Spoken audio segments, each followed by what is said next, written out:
Bonsoir à tous, bonsoir à toutes et soyez les bienvenus à cette nouvelle séquence de nos webinaires des jeudis du CLR. Alors, certains de nos amis nous ont fait le reproche d'employer ce terme un peu inapproprié, on va dire des vidéoconférences, hein, pour ceux qui préfèrent. Cette vidéoconférence donc nous permet d'accueillir aujourd'hui notre ami Gérard Boucher pour traiter d'un thème, ce thème déduit du dernier ouvrage qu'il a publié, École privée, école publique, le dualisme scolaire en France. Un webinaire qui vient tout à fait à propos, puisque nous avons eu quelques statistiques, sans doute Gérard en parlera-t-il tout à l'heure, qui nous indiquaient que très prochainement, le nombre d'élèves qui seront scolarisés dans le secteur privé dépassera celui des élèves qui seront scolarisés, je crois, dans les grandes villes, dans le secteur public. Merci donc, cher Gérard, d'avoir accepté de participer et d'avoir répondu à notre invitation pour ce sujet-là. Euh, de quoi est-ce que cet indicateur que je viens de vous rappeler, à savoir le nombre croissant d'élèves inscrits dans le secteur privé, de quoi est-il donc le signe?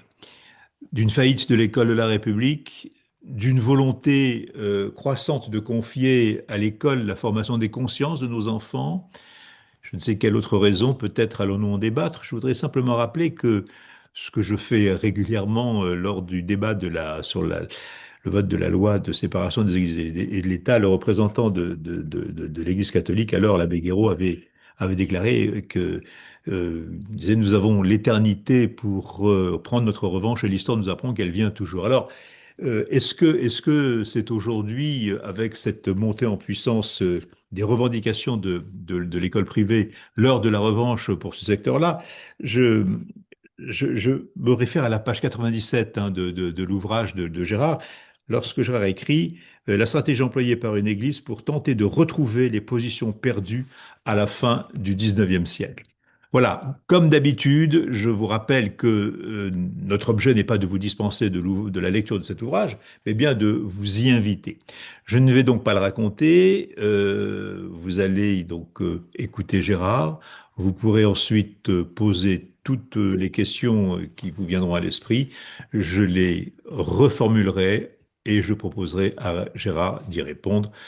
Voilà, mes amis, nous allons démarrer et je donne la parole à Gérard Boucher, qui est un grand spécialiste de la formation des maîtres. Dans des UFM, les SP, voilà, et toute une série d'autres institutions. Et puis aussi un des fondateurs de l'Observatoire de la laïcité de Drôme-Ardèche, hein, on le précise, hein, qui a à son actif un certain nombre de manifestations au service de la laïcité. Gérard, merci d'être avec nous et je te cède la parole. Eh bien, merci à vous de m'accueillir et de m'écouter. Ce sujet du dualisme me préoccupe et m'a préoccupé comme formateur de maîtres. Je n'oublie pas que les fondateurs de l'école républicaine fondaient justement cette école de la République avec un objectif, c'était de contribuer à l'unité de la nation, entre autres objectifs. Et je rappelle, pour fixer l'image, cette phrase d'Edgar Quinet, vous savez, qui écrit en 1849 un livre qui va servir de référence à Jules Ferry. Il écrit à propos de l'éducation des enfants, il faudrait qu'ils ne reconnaissent les différences qui les séparent qu'après avoir connu les ressemblances qui les rapprochent. Connaître les différences après avoir connu les ressemblances qui les rapprochent. C'est-à-dire, la République devrait offrir à tous ses enfants un enseignement commun, à quoi ensuite les familles ajouteraient ce qu'elles ont envie d'ajouter de leurs convictions propres. Et donc, il me semble que cette idée de l'unité est au cœur de ce que devrait être l'école de la République. Or, aujourd'hui, qu'est-ce qu'on constate? J'ai l'impression qu'on est très loin de cet objectif.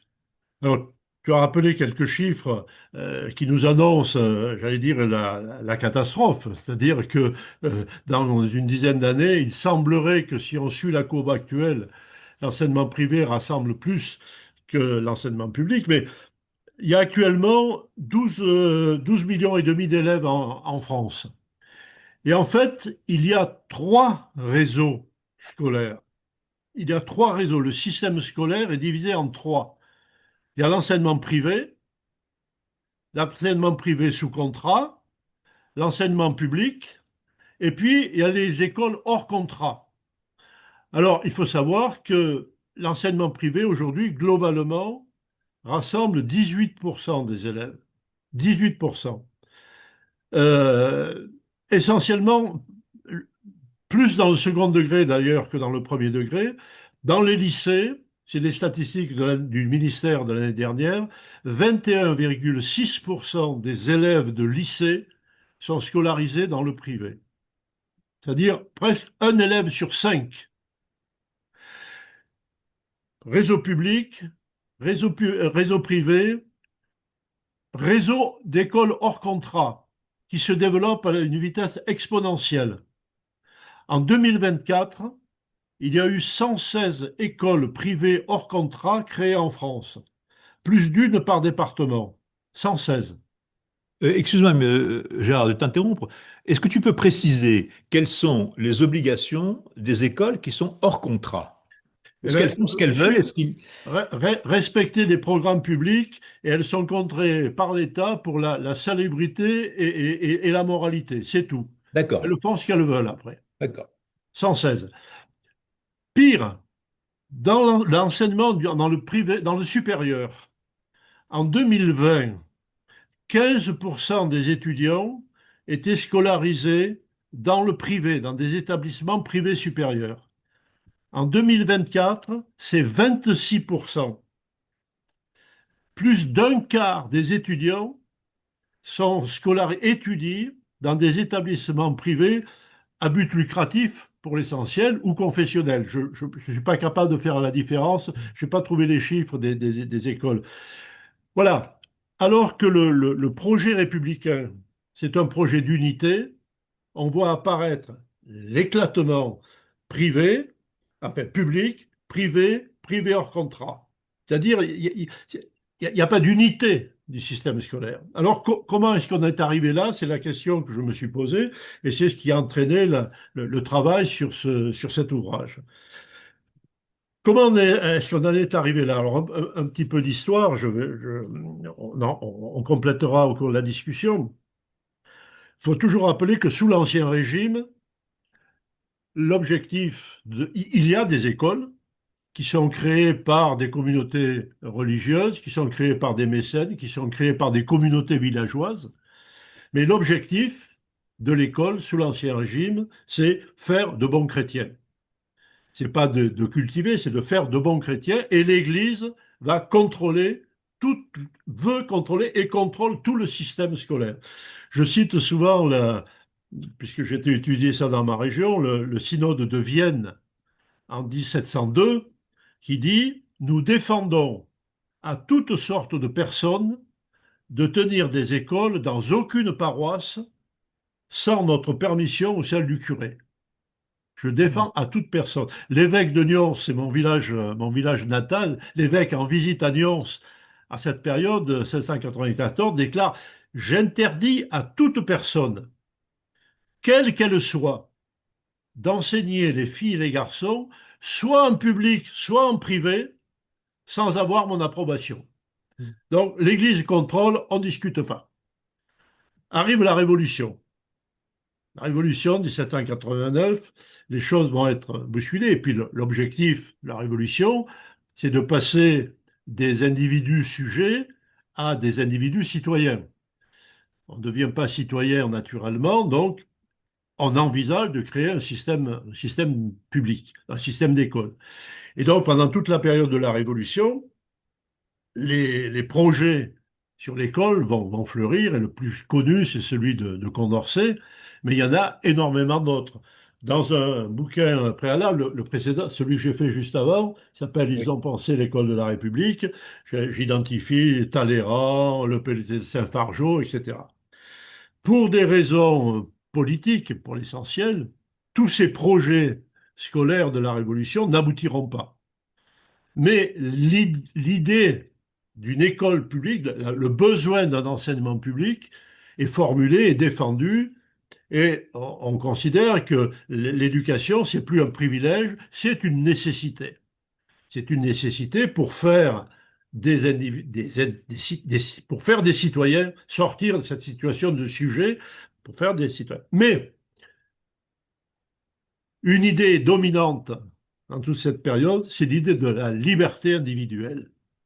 Mm. Et donc, la Convention va voter la Constitution de l'an 3, qui pose en son principe, en son article 30, Mm. un principe qui va être constant dans toute l'histoire de notre école. Je vous lis l'article 300 de la Constitution de l'an 3.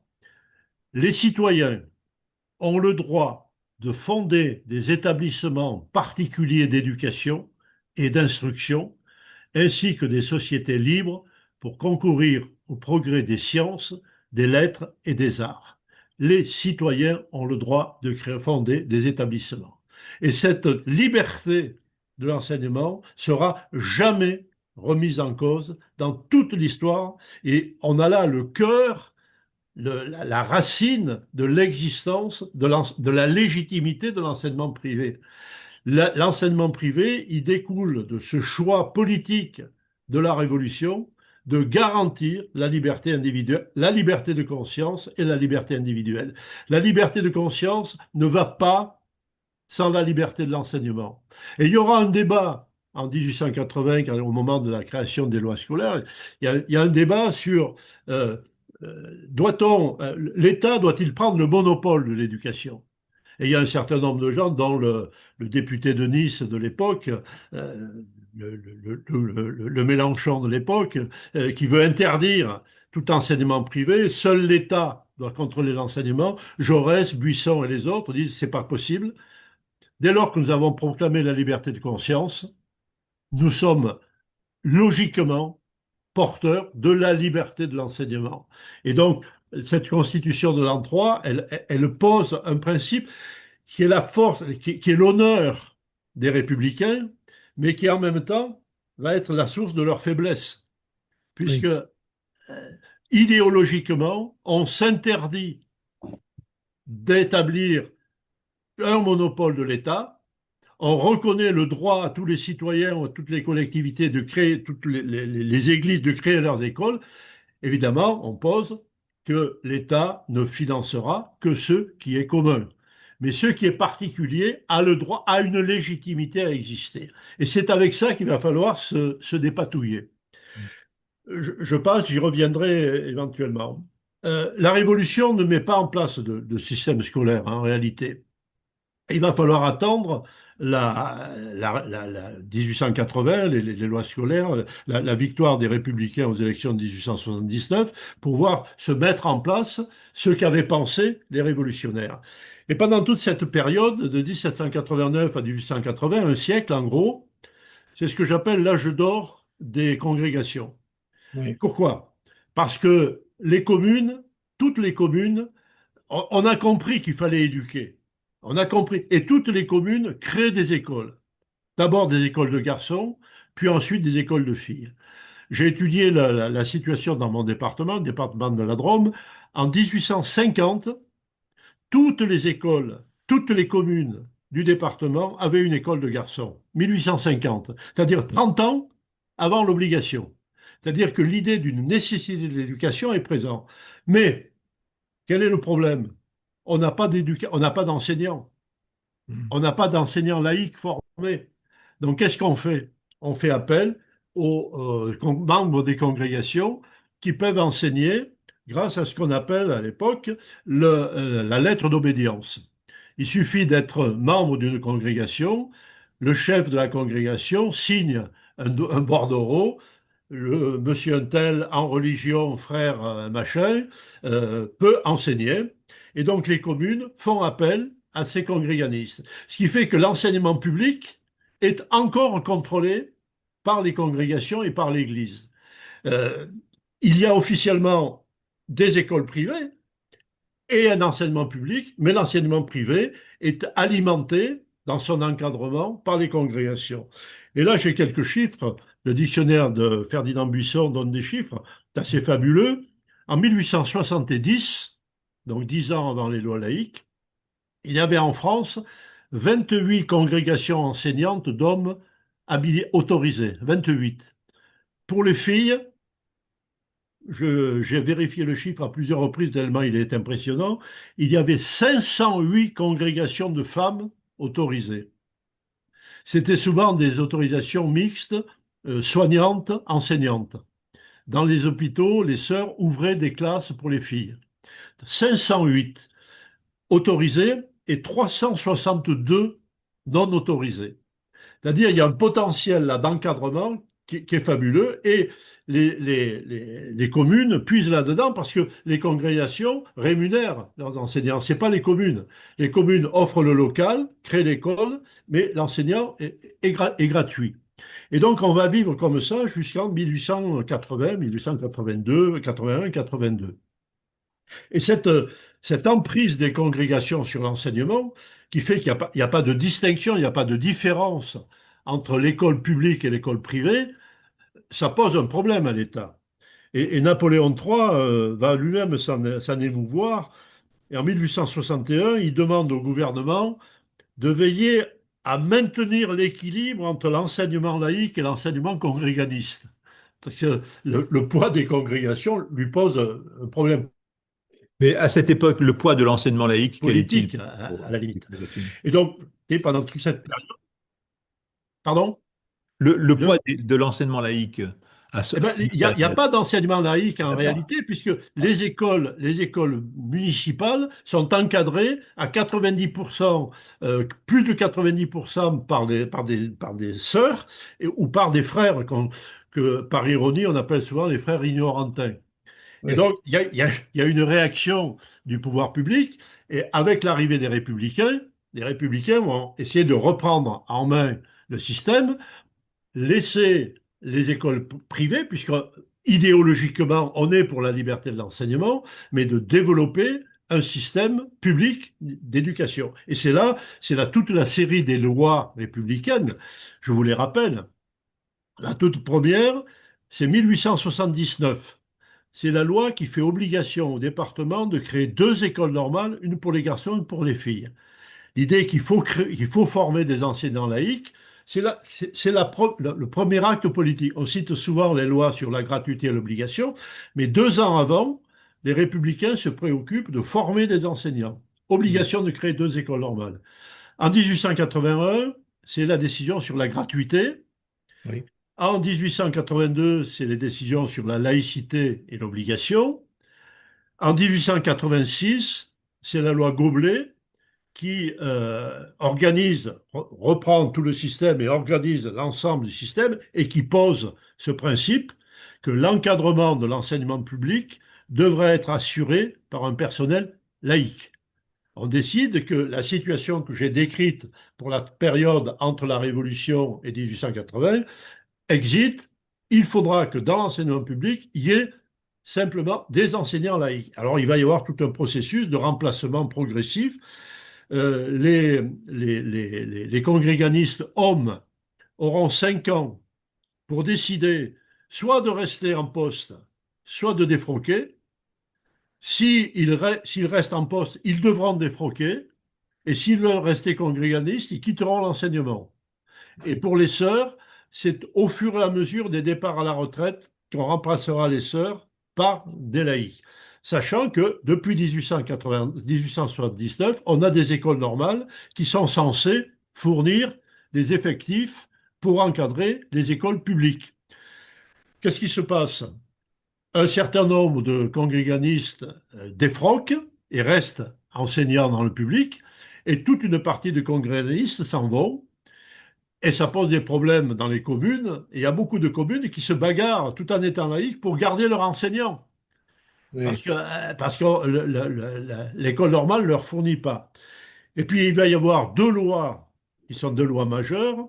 La loi du 1er juillet 1901, Oui. qui fait, alors 1886, 5 ans après, donc normalement, il n'y a plus de frères dans les écoles publiques. C'est l'interdiction de l'enseignement aux congrégations non autorisées, y compris dans l'enseignement privé. Les Oui. congrégations non autorisées ne pourront plus encadrer des écoles, les écoles publiques de par la loi de 86 et des écoles privées à partir de cette loi de 1901. C'est la loi sur la liberté de l'association. C'est la même, hein, la loi de 1901. Et puis en 1904, l'enseignement de tout ordre et de toute nature est interdit en France aux congrégations. Les républicains essayent de reprendre la main sur l'éducation. Et c'est là qu'il va y avoir une période absolument entre 1886, l'obligation d'encadrer les écoles publiques par des personnels laïcs, et la date de la séparation de l'Église et de l'État, en 1905, ça va donner une situation absolument invraisemblable, parce que l'Église a toujours ce statut officiel. Les représentants de l'Église, les prêtres, les évêques sont des fonctionnaires de l'État, dans le cadre du Concordat, Oui. mais ils ne peuvent plus enseigner. Et c'est la grande période de la bataille entre les curés les curés et les instituteurs. On a des exemples assez fabuleux, j'en donnerai éventuellement tout à l'heure. Le conflit va s'aggraver avec la séparation de l'Église et de l'État. Ça va s'aggraver jusqu'à la guerre de 14, 14-18. Le ministre de l'Éducation de l'époque, oui, Malvy, invite les préfets à suspendre les expulsions de congréganistes qui étaient encore. Parce que, bon, l'unité nationale face à la guerre. Puis ça reprend après la guerre de 14-18, et le conflit va durer jusqu'à cet événement qui est la prise de pouvoir par Pétain. Et là, en 1940, on a un basculement. Donc de 1879 à 1940, l'État, le système est le suivant. L'État finance l'enseignement public, fournit des enseignants par ces écoles normales, en nombre insuffisant, ce qui fait qu'on a toujours tendance à employer de ci, de là des congréganistes soi-disant laïcisés, mais pas vraiment laïcisés, mais qui, on a à côté des écoles, les écoles privées sont théoriquement encadrées par du personnel laïque puisqu'on interdit l'enseignement aux congrégations. Et donc, on a une situation. Puis en 40, eh ben, arrive ce qui arrive, c'est que Pétain prend le pouvoir et on va avoir vraiment un basculement dans l'attitude des gouvernements successifs. Je vous rappelle, la première des tâches de Pétain, du gouvernement vichiste, c'est de supprimer les écoles normales, en considérant que c'était des foyers de communisme, et d'annuler le décret de 1904 qui interdit l'enseignement aux congrégations. On abroge la loi de 1904 et on va permettre donc aux congréganistes de revenir prendre en main des écoles. Beaucoup le font. Et en 1941, pour faciliter la création d'écoles privées, on va donner un budget de 400 millions au budget de 1941, 400 millions pour l'enseignement privé. Alors on permet aux congréganistes de revenir, on finance la création d'enseignement privé, et donc pendant toute la période de la guerre, et puis c'est facilité parce que les enseignants sont ou prisonniers, on manque de monde, donc on peut espérer qu'à la libération, les choses républicaines, la règle républicaine d'avant va revenir. Eh bien non. L'ordonnance du 9 août 1944, signée Charles de Gaulle, proroge les mesures de Vichy. C'est-à-dire, on ne revient pas sur l'interdiction de l'enseignement aux congréganistes.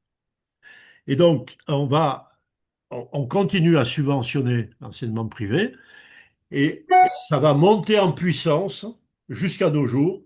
De plus en plus, l'enseignement privé va être l'enfant chéri de l'État.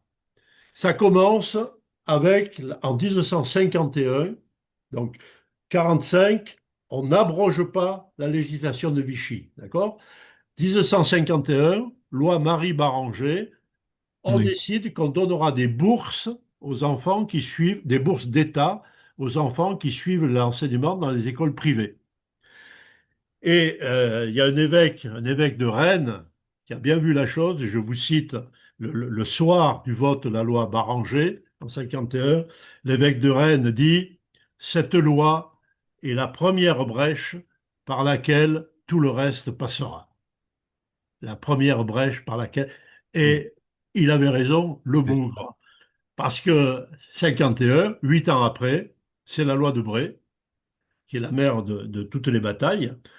Et à partir de là, on ne cessera pas, tous les gouvernements, quels qu'ils soient, de droite ou de gauche, ne cesseront pas de privilégier l'enseignement privé.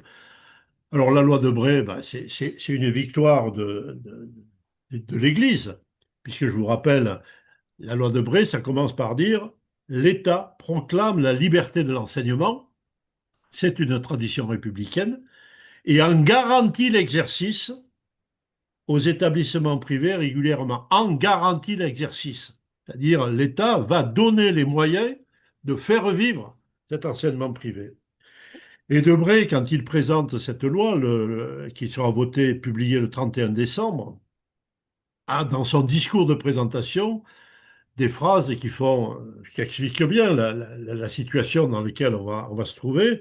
Je cite, l'État laïque ne demande en aucune façon aux établissements privés, du moins à ceux qui sont marqués par leur caractère confessionnel, d'abandonner ce qui fait leur caractère propre. L'État laïque ne demande pas d'abandonner ce qui fait leur caractère propre.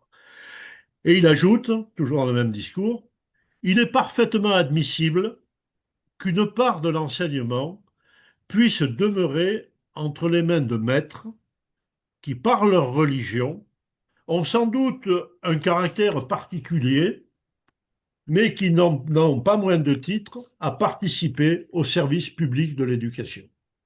Donc on reconnaît, le cher Michel Debré, il reconnaît une fonction d'utilité publique à l'école privée qu'il va financer.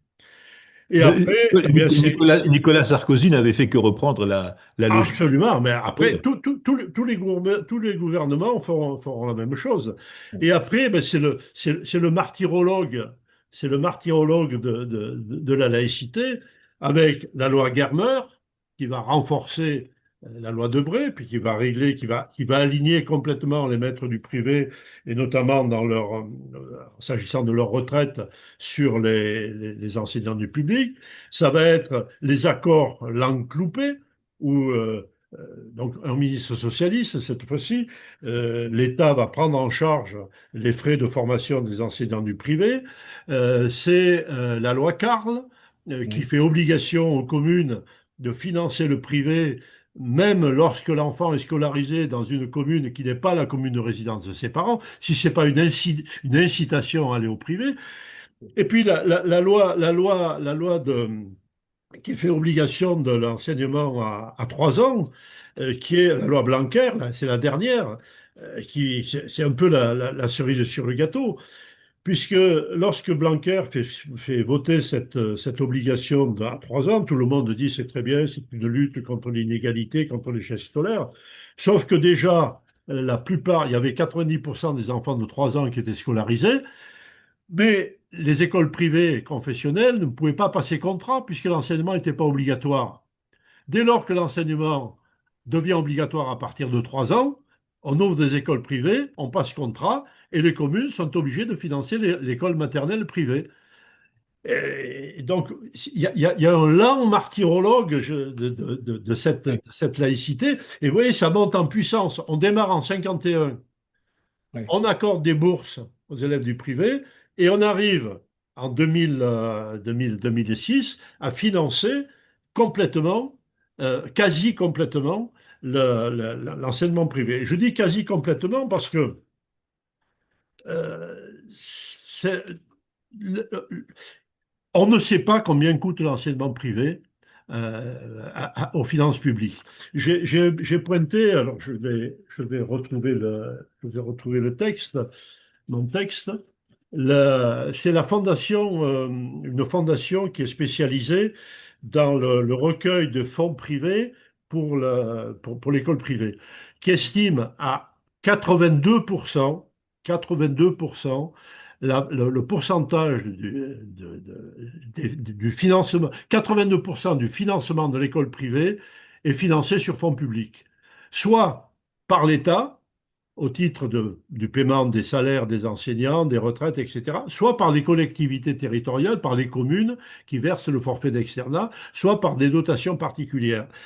Les 8% qui restent sont financés par les familles ou par des dons, en sachant que quand on fait un don à une école privée, on est exonéré de 60% de ses impôts. C'est-à-dire que même le financement apparemment privé est largement financé par fonds publics. Et tout ça sans contrôle véritable. C'est la fondation Serre-Mathieu, pour retrouver. Donc, c'est pas un chiffre, le chiffre que je donne de 82%, c'est pas un chiffre des adversaires de l'école publique, c'est le chiffre donné par la Fondation Saint-Mathieu. Je cite exactement, c'est pour l'année 2200, l'année 2022. Le budget total des établissements catholiques associés à l'État dépasse 11 milliards d'euros. 6 milliards et demi sont fournis par l'État au titre du salaire des enseignants, 2 milliards et demi par les collectivités locales en application de la loi Debré. 2 milliards viennent des collectivités territoriales, viennent des sources privées exonérées à 60% d'impôts. Donc, ce système, il n'est privé que fictivement. Oui. Il est de fait d'État. Mais le problème, c'est qu'il est extrêmement mal contrôlé. Alors là, on a deux rapports. On a un rapport, j'ai deux rapports, un rapport de la Cour des comptes et un rapport parlementaire qui sont sans appel sur cette question-là. Un rapport de la Cour des comptes de 2023, je cite, en l'absence de contrôle administratif et financier, rien ne permet de conclure que les fonds publics attribués à l'école privée sont correctement dépensés par les établissements. La Cour des comptes n'a pas été capable de contrôler, de chiffrer. Par exemple, les rectorats, qui devraient théoriquement être dépositaires des contrats qui sont passés avec les établissements de l'académie, et qui devraient chaque année recevoir relever un état des lieux, puisque le financement sera en fonction du nombre d'élèves. Je cite le rapport. 21% des établissements des établissements privés sont totalement incapables de présenter le moindre de ces documents. On ne sait pas. Pire, les visites dans les rectorats ont montré qu'ils ne possèdent pas tous les exemplaires des contrats et des avenants signés par les préfets. C'est pourtant seulement sur cette base que les mandatements des dépenses conséquentes de rémunération des enseignants et de forfaits d'externat peuvent être assurés. Ce qui veut dire que les rectorats payent à l'aveugle. On n'a pas, on n'a pas les documents, ils payent à l'aveugle et on ne contrôle pas. Et la Cour conclut, euh, l'examen de la réalité des relations contractuelles entre les établissements privés et l'État conduit la Cour à rappeler aux ministères concernés les obligations qui s'imposent à leur service. La Cour des Oui. comptes, elle n'est pas suspecte d'avoir des intentions perverses. Voilà le constat. Le rapport parlementaire d'avril 2024, donc je ne vous parle pas vraiment de 2000, le dernier, est encore plus sévère. Malgré les sommes en jeu, aucune administration ou institution n'est en mesure de fournir un montant consolidé de la dépense à se louer aux établissements privés. On ne sait pas, la Cour des comptes n'a pas réussi à chiffrer et l'enquête parlementaire n'a pas réussi à chiffrer. Et pourtant, on finance un système ségrégatif, comme je l'ai décrit au tout début. On Oui. fonctionne un système ségrégatif et on engage officiellement une lutte contre cette ségrégation scolaire. Mais c'est une lutte bidon. Je vous rappelle, vous savez que l'éphémère ministre de l'Éducation, Paille, a signé une convention avec l'enseignement privé pour essayer d'améliorer la diversité de l'enseignement, la diversité sociale de Oui. l'enseignement privé. À travers les fameux indices. c'est complètement bidon, le fameux indice. Alors, l'indice l'indice moyen, alors c'est un indice qui est calculé par le ministère de l'Éducation. On prend la situation sociale des parents. Alors, je passe sur le système de calcul. L'indice de position sociale moyen, privé-public, en France, est de 109. On prend le chiffre tel qu'il est. Avec une variation, avec un éventail, l'établissement le mieux doté, enfin le plus select, a un chiffre de 162. 109 la moyenne, 162. Le plus faible, 59. C'est-à-dire, il y a un établissement qui a 59 d'IPS, 162. Vous voyez l'écart. L'indice moyen pour le privé est de 125. 125. La moyenne étant de, j'ai dit 109. Pour le privé, 125. La moyenne pour le public, 105. Les établissements professionnels, les lycées professionnels, 87. Ce qui prouve que le public des lycées professionnels est un public socialement défavorisé, venant de familles. 87, alors que la moyenne est de 109. Euh, donc on a là une démonstration que l'État finance un système ségrégatif et c'est pas prêt de s'arranger parce que le protocole qui a été signé entre l'État et l'enseignement privé, c'est un protocole bidon. Ça a été signé le 17 mai 2023. Euh, je vous lis deux phrases de ce protocole. En conservant son caractère propre, l'enseignement catholique partage l'objectif de mixité sociale qui est déjà une réalité dans nombre de ses établissements, voir les chiffres ci-dessus, hein, et dont il fait l'un des programmes stratégiques de sa démarche. Dès lors que la liberté d'inscription est respectée et que le libre choix de toutes les familles se trouve garanti, on accepte de travailler à la mixité sociale. Mais on n'accepte pas la carte scolaire. Oui, c'est ça.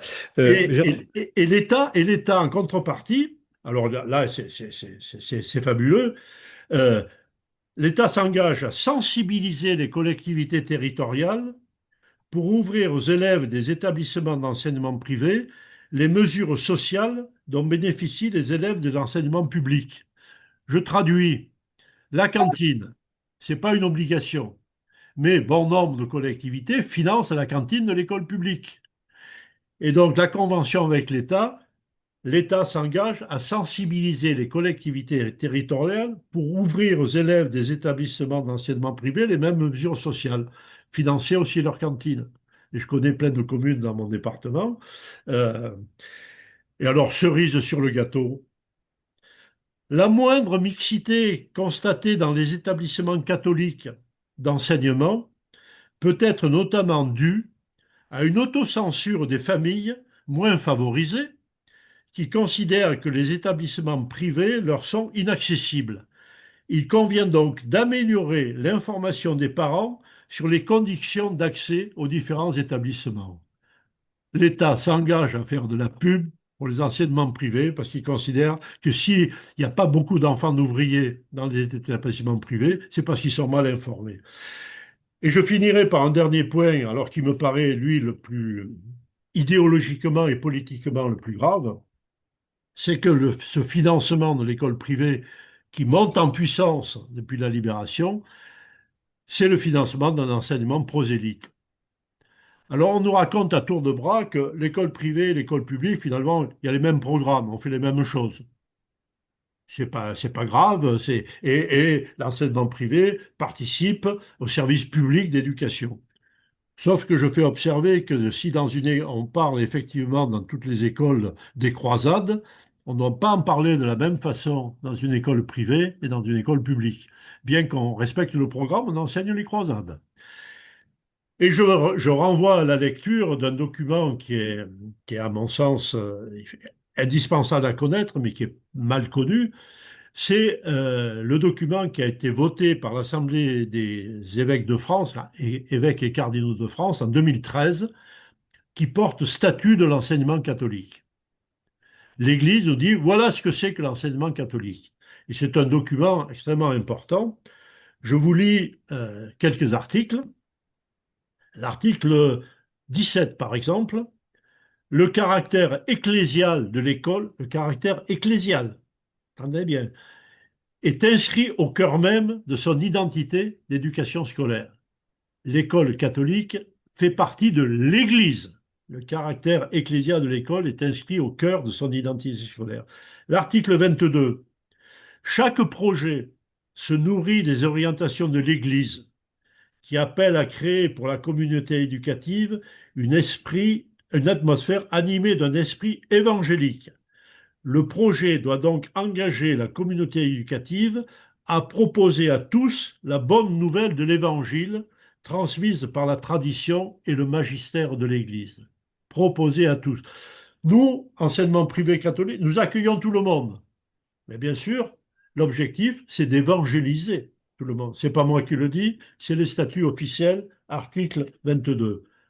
Je termine. Article 126, j'en vous en cite deux, et j'arrête là. L'Évangile inspire le projet éducatif aussi bien comme motivation que comme finalité. Les champs éducatifs participent intégralement du champ pastoral. Cette référence explicite à la vision chrétienne est reconnue par tous. Dernier article, l'article 181, la tutelle, c'est-à-dire l'évêque, est garante de la dynamique missionnaire de l'école catholique. C'est pas moi qui l'a dit, Oui. l'école se présente comme une dimension missionnaire. La tutelle est garante de la dimension missionnaire de l'école catholique. Elle veille particulièrement à ce que les responsables, en particulier le chef d'établissement et l'organisme de gestion, s'inscrivent dans cette mission reçue de l'Église et à ce que toute activité, trouve sa source dans l'Évangile, reçu dans la tradition de l'Église et dans la conception chrétienne de l'homme. C'est-à-dire, l'Église, elle ne triche pas, elle annonce la couleur. Et nos ministères successifs financent cette école prosélyte. Et donc, c'est ce qui me pose, j'allais dire, le problème le plus grave. La ségrégation, on pourra peut-être lui... Mais cet objectif affiché de l'école privée catholique, 90% des établissements privés sont catholiques. La dimension missionnaire est affichée, elle est annoncée, ils ne trichent pas. Et nos ministres ferment les yeux, alors que l'école de la République ne devrait ne reconnaître aucun culte. On finance une école prosélyte. Et Hmm. pourquoi ça pose problème? Parce que demain, quand d'autres églises, d'autres courants idéologiques vont réclamer le financement, les écoles musulmanes, elles ont le droit d'exister. On finance l'école catholique prosélyte, pourquoi ne financerait-on pas l'école musulmane? Pourquoi ne financerait-on pas l'école bouddhiste? Pourquoi ne financerait-on pas l'école protestante? Et si le mouvement se poursuit dans la logique que je viens de décrire, on est demain dans une pratique communautariste officielle, financée par un État qui fait de l'unité nationale son affichage, mais qui dans la réalité favorise, facilite, incite à une école de type communautariste, donc à une société de type communautariste. Et c'est ça, si vous voulez, à mon sens, le grand danger. Alors, effectivement, je reviens et je termine. La Convention, en 1792, a posé le droit pour tous les citoyens. Le principe même de la liberté de l'enseignement est un principe constitutionnel. Et il y a une décision constitutionnelle qui date de 1977, qui met les laïcs en difficulté. Décision constitutionnelle, la reconnaissance du caractère propre des établissements d'enseignement privé n'est que la mise en œuvre du principe de liberté d'enseignement qui a valeur constitutionnelle. Passé Muscade, Ça. il est constitutionnel de financer l'enseignement privé. Décision de 1985. Il y avait une décision de 1977 qui disait la loi complémentaire à la loi de 1959 la loi Debré, ça concernait la loi Germer, Oui. et relative à la liberté de l'enseignement, est déclarée conforme à la Constitution. Voilà, donc faire revivre une école qui serait une école républicaine, ça va pas être facile et le combat est difficile. Oui. Il y a des premiers lecteurs de mon bouquin qui m'ont dit: Ah, tu as fait un truc, tu vas raviver la guerre scolaire. Tu cherches à raviver la guerre scolaire. Et je leur dis: la guerre scolaire, elle n'a jamais cessé. Sauf que dans cette guerre à bas bruit, c'est la République qui est perdante. Voilà. Merci Gérard. J'ai cru comprendre que lorsque tu parlais d'école privée, pour toi, les privés et le catholique, c'est la même chose. 90% d'écoles privées sont catholiques. D'accord. 90%. Ce qui explique que lors d'une rencontre avec le ministre, je crois, assez récemment, un protocole a été travaillé contre lequel je crois que les DDEN Tout ont à fait. plainte lorsque Tout le à fait. représentant de l'école catholique Tout euh, à fait. se présentait comme étant celui de l'école privée. Oui, Alors, alors que c'est pas ça. Normalement, la loi Debré, c'est des accords avec les établissements. c'est ça. Il y a une confiscation de la loi, il y a un détournement de la loi. Et Eddie Alors, Caldi est très, très clair là-dessus. Il peut dire des choses beaucoup oui, plus oui. que moi. On s'est associé à lui pour cette affaire. Euh, Comment se fait-il que finalement cette reconquête par l'Église du terrain scolaire n'ait rencontré aucun obstacle, aucune objection, aucune résistance, jusqu'à Savary, mais on en parlera peut-être un petit peu. Ouais.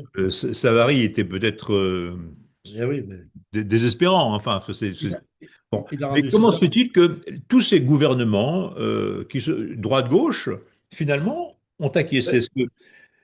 Moi, je crois qu'il y a deux raisons. D'abord, on a cru que dès lors que la laïcité devenait un principe qui était inscrit dans la Constitution, la France est une république indivisible, laïque, démocratique et sociale, les choses étaient faites, étaient gagnées. Et Hmm, que, bon, on avait trouvé un équilibre, un modus vivendi avec l'Église catholique, qui, bon, voilà. Et donc, les laïcs se sont plus mobilisés. Et puis ensuite, le deuxième facteur, c'est ce que je dis en rappelant la Convention, c'est que le principe de la liberté de l'enseignement est un principe qui politiquement est prégnant dans l'idéal républicain. La liberté de penser, la liberté de conscience, la liberté hmm, d'enseignement vont ensemble. Et donc, on a laissé se développer, et ça posait pas problème dès lors qu'il était clair que l'État finançait ce qui était commun, et ceux qui ne voulaient pas du commun, ils se finançaient leur affaire. c'est Mais ça. ensuite, les pouvoirs politiques ont tous se sont éloignés de ça. Et à la libération, De Gaulle a relancé le système. Et je redonne cette phrase de l'évêque de Retz: la loi Marie, c'est la porte par laquelle tout le reste va suivre. Dans une espèce de logique, la liberté de l'enseignement, l'État va garantir la liberté de l'enseignement. Garantir la liberté, ben, c'est aider la liberté à exister et donc lui donner Oui. des sous pour qu'elle Hmm, existe. hmm, Et hmm. petit à petit, au nom de la parité, eh bien, on finit par surdoter l'enseignement privé parce qu'il est aussi bien doté que le public, puisque les communes, par exemple, doivent dépenser la même chose pour le public que pour le privé.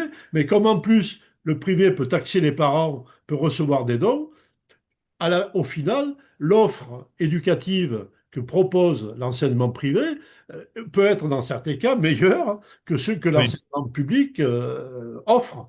Hmm. D'autant que les maîtres ne sont pas bien formés, les locaux ne sont pas adaptés, etc., etc., etc. Et qu'on flotte dans les réformes. Un ministre dit il faut faire des mathématiques, l'autre dit il ne faut pas faire de mathématiques. On va de réforme en réforme, on ne fait pas d'évaluation.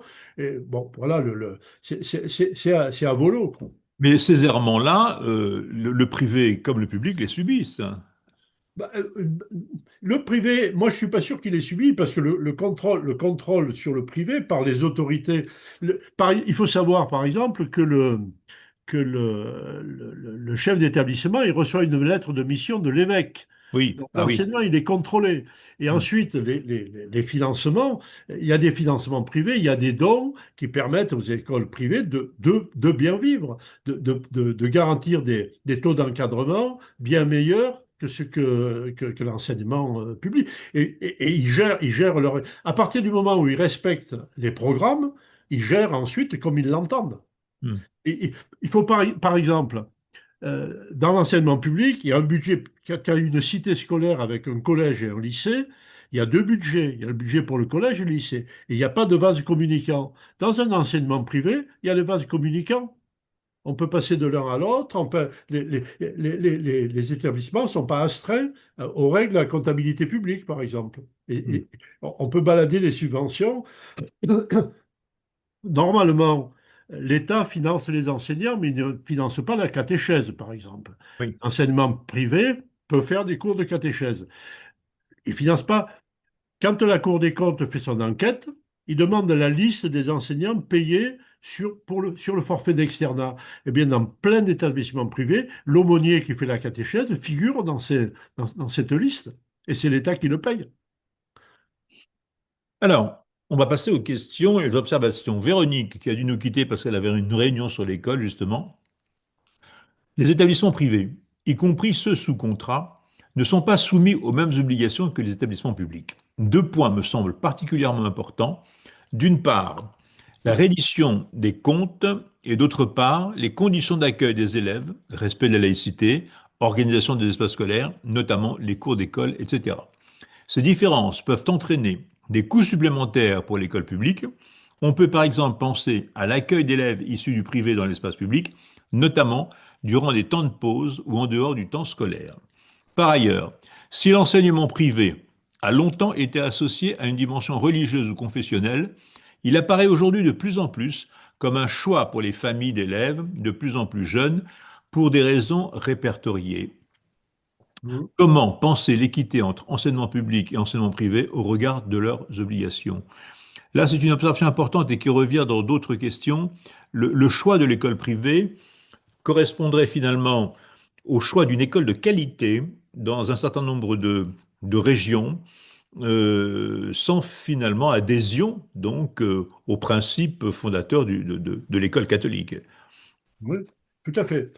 Mais ça, c'est quelque chose que Antoine Prost relevait déjà en 1981. Il publie la première étude statistique sur le caractère ségrégatif de l'école que j'ai retrouvé, c'est de lui. Et il démontre, il dit, euh, le clivage aujourd'hui, c'est plus entre école privée catholique, chrétienne et école publique, l'école du diable, c'est l'école des riches et l'école des pauvres. Les riches envoient leurs enfants à l'école privée pour qu'ils ne fréquentent pas n'importe qui. Oui, Et donc, on voit aujourd'hui beaucoup. Effectivement, il n'y a pas une adhésion des familles. Il n'y a pas une adhésion des familles à l'idée spontanée pour un certain nombre de familles. Un certain nombre de familles envoient pour des raisons religieuses, etc. Mais un certain nombre de familles envoient parce qu'on est mieux tenu, on est mieux encadré. Mais justement, c'est pour ça que je cite le statut de l'école publique. L'école catholique, elle accueille tous ces gens-là, mais elle avec un projet prosélyte à leur égard. Tout notre oui, enseignement sera alimenté à l'évangile. Alors les oui. gens, ils viennent pour des raisons sociales, pour ne pas fréquenter n'importe qui, mais ils se Là. trouvent confrontés à un enseignement qui est idéologiquement caractérisé. Alors, on peut rendre les cours de catéchèse absolument facultatifs dès Oui. lors qu'on a posé que l'objectif, chaque projet de l'école s'alimente aux orientations de l'Église. Il y a un prosélytisme rampant que les familles subissent. Hmm. Mais à partir du moment où les enfants sont encadrés, ils sont accueillis sur un horaire, une amplitude horaire qui est plus grande, il y a un meilleur encadrement. Cela dit, que ça ne fonctionne pas toujours. On connaît des établissements privés catholiques qui ont quand même un certain nombre de problèmes. Oui, Mais, bah oui. mais l'objectif est bien d'accueillir tout le monde, Hmm. et l'État est complice de ce Hmm. processus. Alors, une question de Quentin. Quel fut l'impact réel de la loi Guizot? Si la majorité des enseignants étaient congréganistes, pourquoi Fallou a-t-il bataillé pour la loi de 1850 sur l'enseignement dit libre? Oui, la loi Guizot, c'est la loi qui va relancer, après cette période de la Révolution et l'Empire, qui va aider à la scolarisation. Mais si vous voulez, Fallout, c'est la révolution de 1848 qui leur fait peur. Oui, Il ne faut pas oublier on a failli avoir la République. Et donc, Fallout, c'est une réaction à cette révolution de 1888, 48, et il veut assurer encore plus l'empreinte du religieux. Dans cette tranche qui va nous amener aux lois laïques, où l'État, Guizot demande la création d'écoles normales déjà. oui, Mais il y en a un certain nombre qui se créent, mais tous les départements n'en créent pas. Et donc, mais un certain nombre, par exemple dans la Drôme, dans mon département, on ne crée pas d'école normale, mais on envoie des normalières à l'école normale de Grenoble. Et ça ne garantit pas l'effectif, si tu veux. mm, Donc, pendant toute cette période, les congréganistes sont encore là, mais on sait qu'il y a une tentative de la part de l'État d'arriver à contrôler. Et Fallou arrive après la révolution de 1848, qui a fait ficher la trouille à toute la bourgeoisie. Et donc, on va rendre le pouvoir, on va vouloir contrôler. On autorise le pasteur ou le curé à rentrer dans l'école comme il veut, oui. à venir enseigner. Voilà. La loi Fallu, c'est une réaction de peur par rapport à la tentation républicaine qui était arrivée en 1848. Yannick nous pose une question. Combien d'établissements privés confessionnels juifs, musulmans et protestants sont-ils financés par l'État et les collectivités locales? Alors, Alors, est-ce qu'on le le sait? chiffre Est-ce est qu'on peut le difficile. savoir? Le chiffre est de. Je l'ai recherché. Je ne suis pas capable de donner un chiffre sûr là-dessus. Euh, des écoles musulmanes, il y en a très peu. Il y a deux lycées, Oui, je crois, en France, dans certains des problèmes. Je ne peux pas donner le chiffre, oui. il est Euh, difficile à trouver. Il est oui, difficile ça à me semble trouver. difficile, Mais effectivement. on sait que la tendance, je suis dans mon département, il y a un débat aujourd'hui. Il y a une école primaire musulmane qui est hébergée dans la mosquée. Ça pose des problèmes. Donc cette école veut sortir et ils envisagent de créer non seulement une école, mais un collège. Et donc de passer contrat. Voilà. Mais je ne suis pas capable de donner le chiffre national précis. Et est-ce que la puissance publique peut refuser de signer un contrat qui est sollicité et doit-elle argumenter pour dire non, Alors, le contrat elle pour peut X est établi? argumenter la commune sur des questions de sécurité, Oui, sur des questions d'hygiène. oui, Mais dès lors que le rapport, c'est l'école privée, dès lors qu'elle a fonctionné 5 ans, elle est l'objet d'une inspection. L'inspecteur fait un rapport, la mairie du lieu donne son avis, mais il est difficile de s'opposer dès lors que le rapport est favorable, de oui. s'opposer à l'ouverture et à la signature du contrat. Alors, un témoignage de Quentin.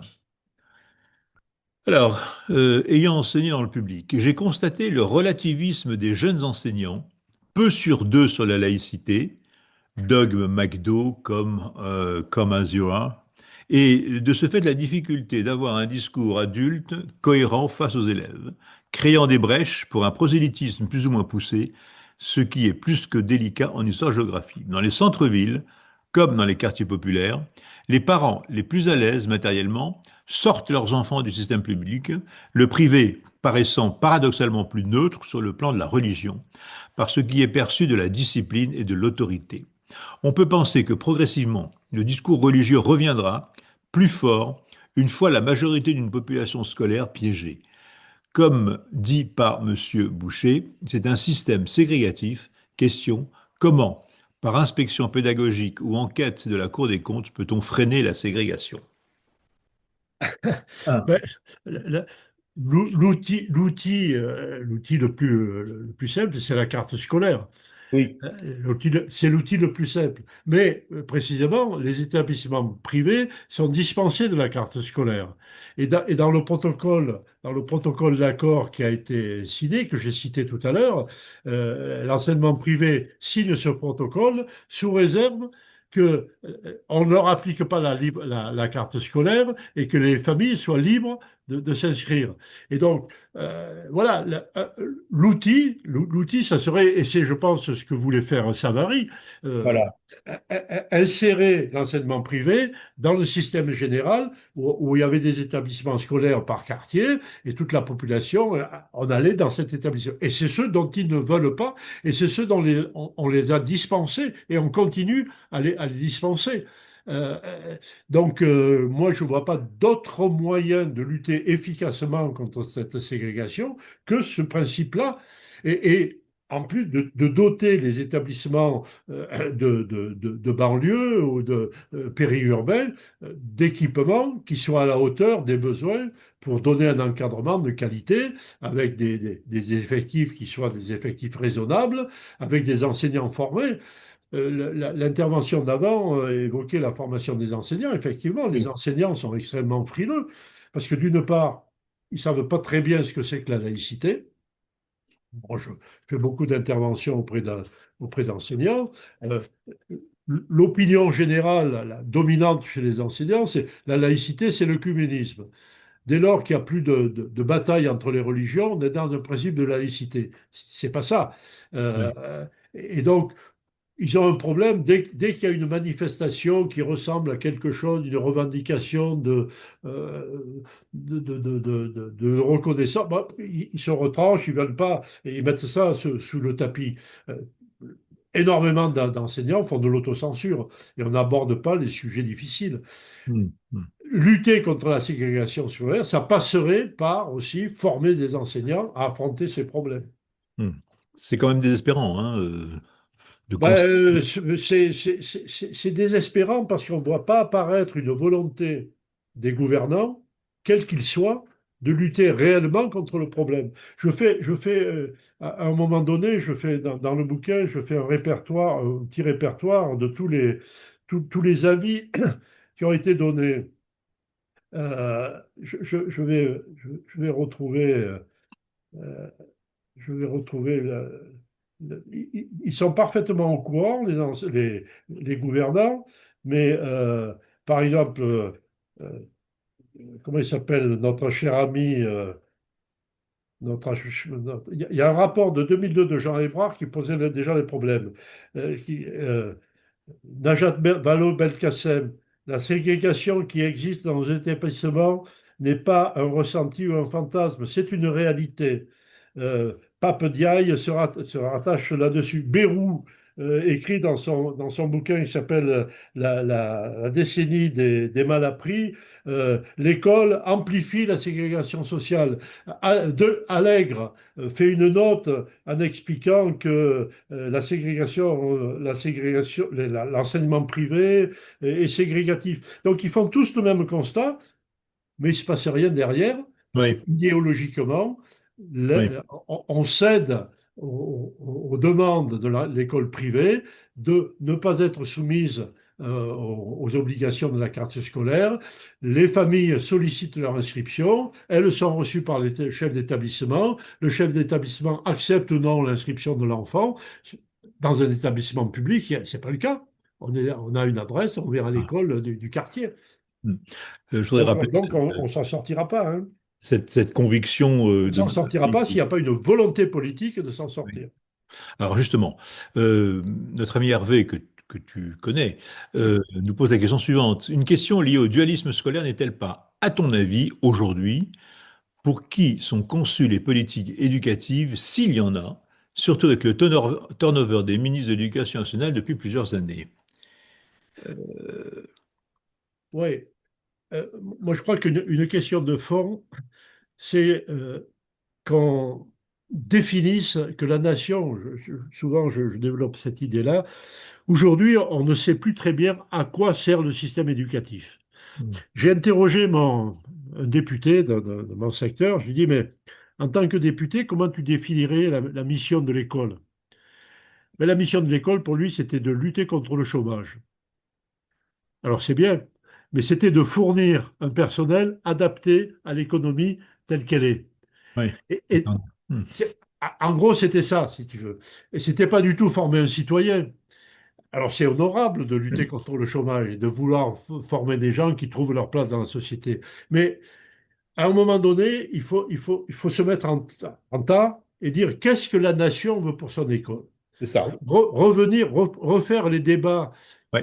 qui ont été conduits pendant la Révolution de 1789. La nation a besoin de quoi? Elle a besoin effectivement de citoyens qui soient capables de prendre en charge le fonctionnement de l'État, le fonctionnement de la société, de faire évoluer les choses, de trouver des métiers, de s'adapter. Bon, aujourd'hui, on ne sait pas ce qu'on veut de l'école. On ne sait pas ce qu'on veut.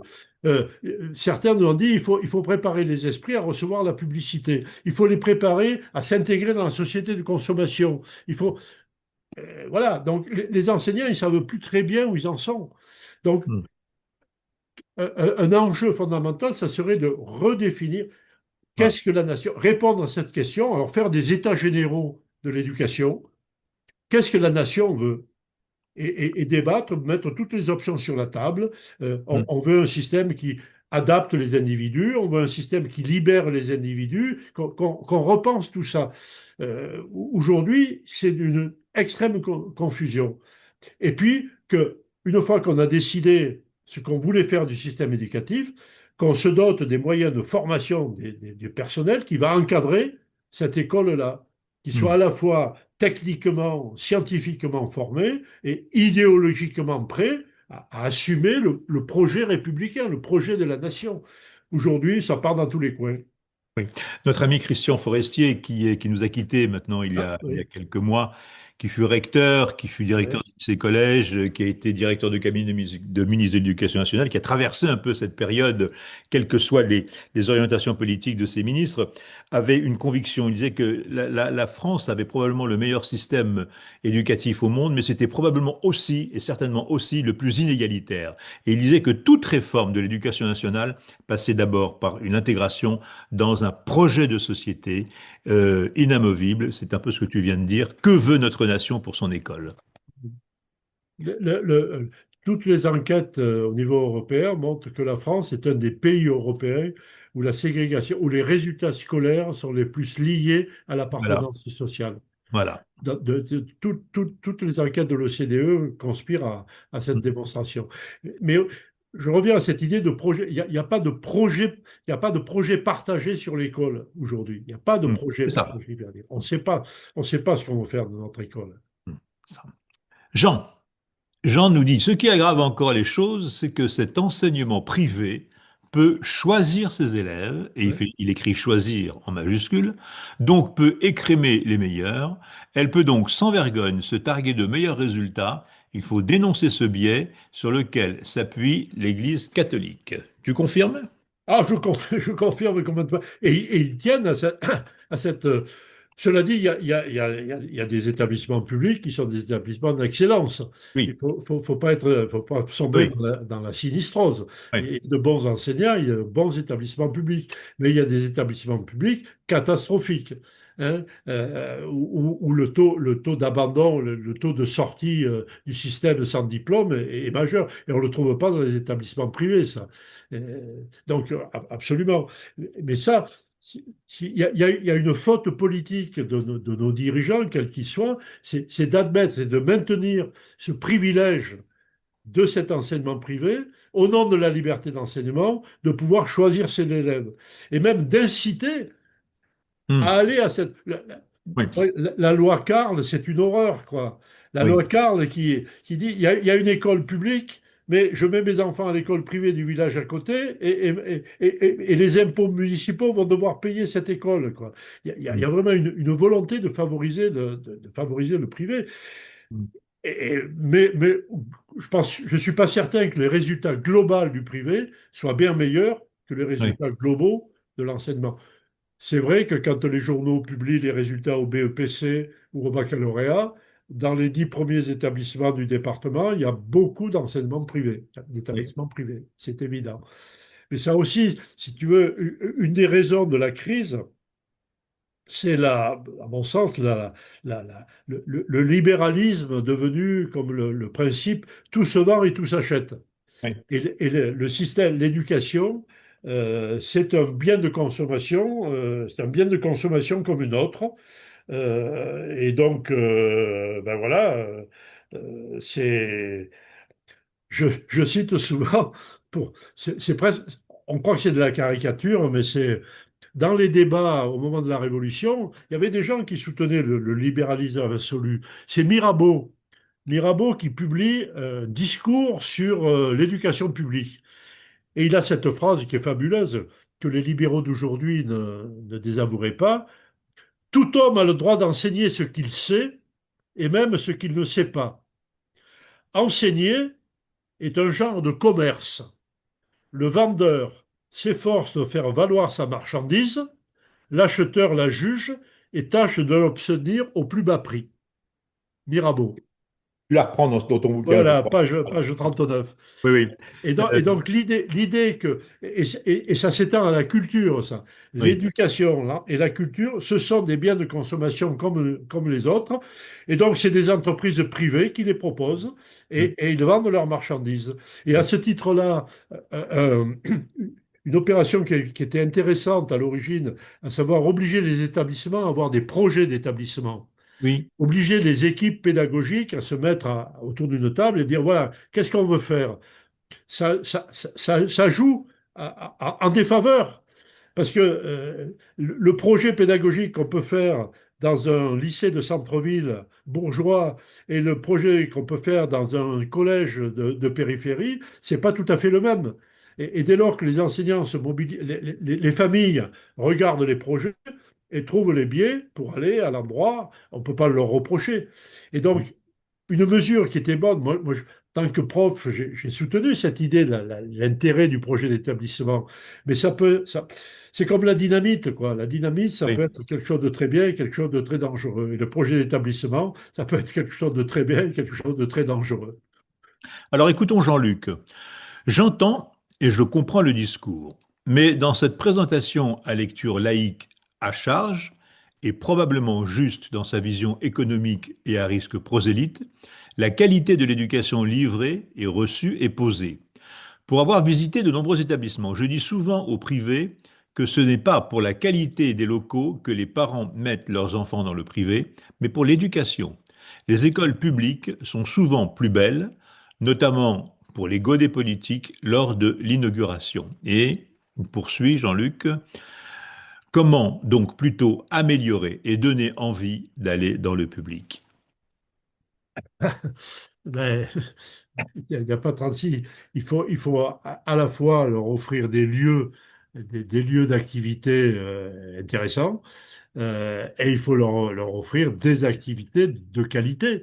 Il faut, voilà, euh, il faut que les élèves soient accueillis, que les familles sachent qu'ils sont encadrés, que les enseignants aient des projets éducatifs, qu'il n'y ait pas simplement des enseignements disciplinaires, mais qu'il y ait une formation intellectuelle, qu'on apprenne à raisonner, qu'on apprenne à débattre, qu'on fasse vivre une communauté scolaire. C'est ça qui donnera envie.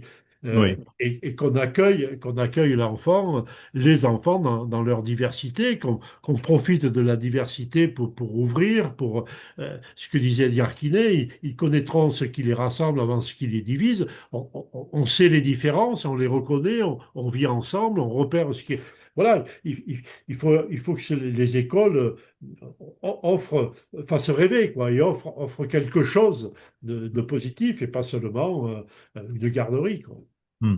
Notre commission école au sein du comité Laïcité République se propose de réinstituer l'école de la République, qui passe effectivement par la formation des enseignants, mais par tous ces jalons que tu viens d'évoquer. Hervé, la situation actuelle me semble faire écho avec les propos de Michelet en 1846. Je cite: nous hâtons de parquer nos enfants parmi des enfants de notre classe, bourgeois ou populaires, à l'école, au collège. Nous évitons ainsi tous les mélanges. Nous séparons bien vite les pauvres et les riches de cette heureuse époque où l'enfant de lui-même n'eût pas senti ces vaines distinctions. Nous semblons avoir peur, nous semblons avoir peur qu'ils connaissent au vrai le monde où ils doivent vivre. Nous préparons par cet isolement précoce les haines d'ignorance et d'envie, cette guerre intérieure dont nous souffrirons plus tard. N'allons pas nous, n'allons-nous pas passer d'un système scolaire du côte à côte au face à face? Ouais. Euh, oui, L'illustration. c'est très belle cette phrase. Mais ça me permet d'évoquer quelque chose on a dit. Comment on en est arrivé là? Euh, Souvent, on fait gloire à Ferry d'avoir créé l'école obligatoire, gratuite et laïque. Faut pas oublier que Ferry, c'était pas un révolutionnaire, hein. Non. C'était un bon bourgeois. Et le système Ferry introduit dans l'école publique un clivage ségrégatif. Vous vous souvenez que sous Ferry, il y a deux écoles primaires. Il y a l'école primaire du village et il y a l'école primaire qui est associée au collège ou au lycée. Oui. Il y a des classes, donc pour Ferry, il y a deux parcours. Il y a le parcours primaire professionnel et le parcours primaire, secondaire, université. Et ces deux systèmes ne se croisent pas. Par exemple, les meilleurs élèves du primaire communal, de l'école communale, ils vont pas au collège ou au lycée, on les envoie au primaire supérieur. Oui. Et Ferry a cette phrase à un moment donné, il dit, le primaire, même supérieur, doit rester primaire. Le primaire, même supérieur, doit rester primaire. Et donc la fusion, si tu veux, l'idée de ségrégation, elle n'est pas, elle est pas nouvelle. Elle est là au moment de la création de l'école publique. Et c'est tellement prégnant que le Front populaire, Jean Zay, essaye de supprimer les écoles primaires des lycées. Il n'y arrive pas, il n'a pas une majorité politique pour le faire. Mm. La bourgeoisie envoie ses enfants, envoie ses enfants au collège pour les préparer ensuite au lycée et à l'enseignement supérieur. Et les enfants du peuple, ils vont à l'école primaire, à 14 ans ou 15 ans, ils sortent avec le BEPC, le certificat d'études, ils rentrent dans la vie active. Les meilleurs sont sélectionnés pour aller aux cours complémentaires ou aux primaires supérieures, préparer le concours d'entrée à l'école normale, le concours des postes, le concours de la gendarmerie, etc. Mais ils n'entrent pas, ils vont pas dans le supérieur. Et donc, cette idéologie-là, elle est dans l'école de la République bourgeoise. C'est pour ça que j'ai dit l'école de la République, c'est pas forcément une école républicaine. L'école républicaine, c'est l'école qui donnerait une chance égale à tous. Alors, même l'école de Ferry ne donne pas une chance à tous d'accéder à l'enseignement supérieur. Et donc, les partisans de la ségrégation, aujourd'hui, ils ont beau jeu de dire, oui, mais hein, votre école républicaine, elle a maintenu ce clivage. Et Mm. ces classes primaires de lycée, est-ce que vous savez jusqu'à quand ça a duré? Ça a duré, les dernières ont été supprimées en 1963, Ouais. jusqu'en 1963. Et moi, j'ai eu le bénéfice de suivre ces classes. Je ne suis jamais allé à l'école primaire publique parce que ma mère faisait des ménages chez un ingénieur un peu anard et qui avait décidé que l'enfant de sa femme de ménage irait au lycée. Donc je suis allé, je suis un faux produit de l'école républicaine puisque je suis allé, j'ai fait toute ma scolarité au lycée de Nyons. Il y avait une classe unique, primaire. Je fréquentais le fils du notaire, le fils du médecin, le fils du dentiste. Et moi, j'étais fils d'ouvrier agricole. J'étais le prétexte à l'ouverture. Mais jusqu'en Alors, 1963, mm, c'est extrêmement prégnant. L'idée qu'on ne mélange pas les torchons et les serviettes, c'est présent à l'intérieur même du système républicain. je l'ai vécu aussi. Ah Alors, bon? oui, Michelet, il y avait de la sixième, voilà, la onzième jusqu'à, puis on Eh bien poursuivait. voilà, c'est ça. Ouais. Je suis en Voilà, terminale. c'est ça. Alors, est-il vrai? Alors, plusieurs questions techniques, enfin techniques, qui appellent des réponses assez courtes. Les chefs d'établissement peuvent-ils choisir leurs professeurs? Et qu'en est-il des Oui. ramassages scolaires tellement importants en campagne? Est-ce qu'ils sont financés par les collectivités pour les élèves de l'enseignement privé? Alors, pour la première question, oui. Et donc, le chef d'établissement peut choisir ses enseignants. Ça ressort des accords langue cloupée. Je suis peut-être un peu long dans ma réponse, mais les accords langue Cloupet portent sur la formation des enseignants et adoptent le dispositif suivant. On veut devenir enseignant. On va passer un concours qui est le concours pour le premier degré ou pour le CAPES, pour les enseignants du second degré. On s'inscrit ou pour l'enseignement privé ou pour l'enseignement public. On passe le même concours. C'est-à-dire que l'État va garantir le niveau scientifique des impétrants. Mais il y a deux listes. Une liste privée, une liste publique. On ne peut pas être candidat sur les deux listes la même année. D'accord?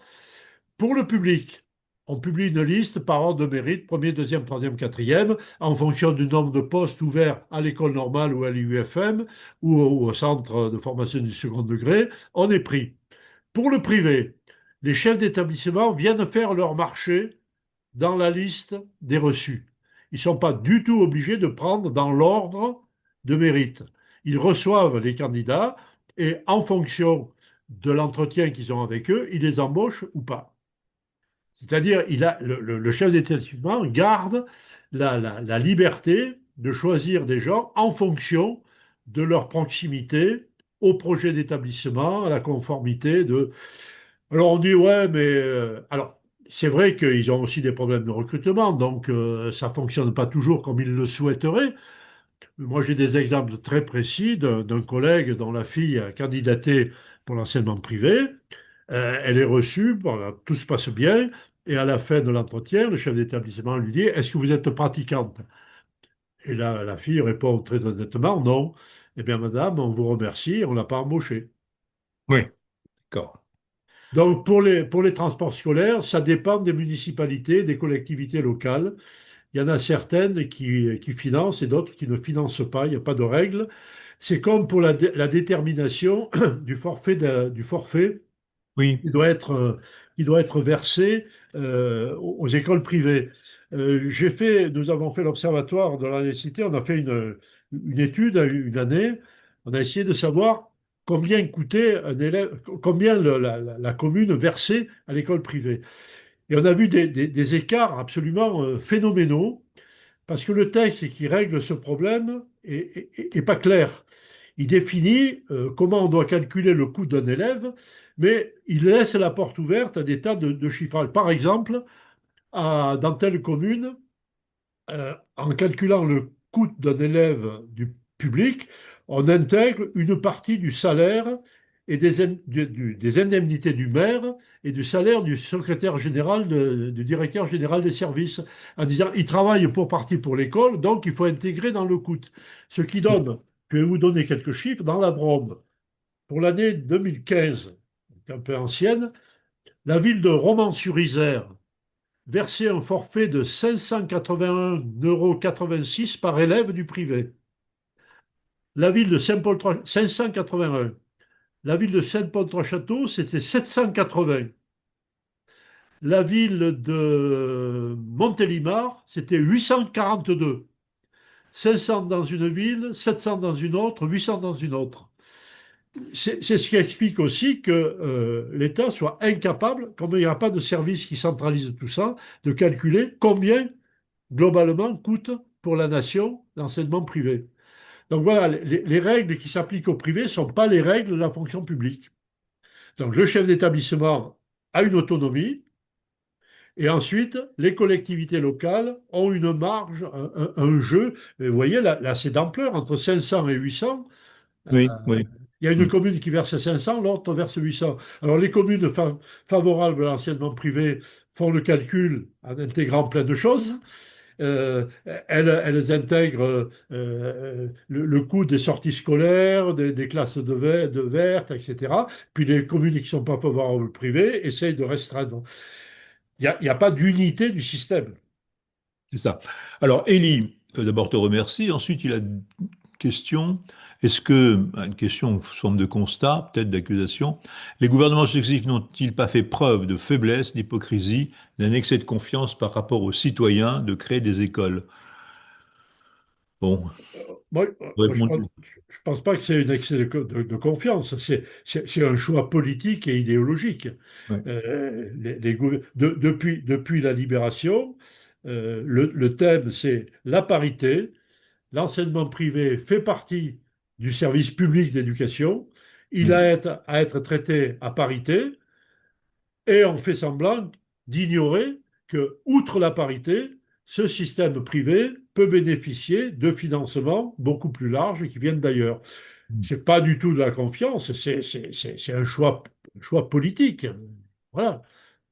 Alors, Iliane nous fait remarquer que la loi Carle n'a pas été supprimée quand la gauche a repris les rênes du pouvoir,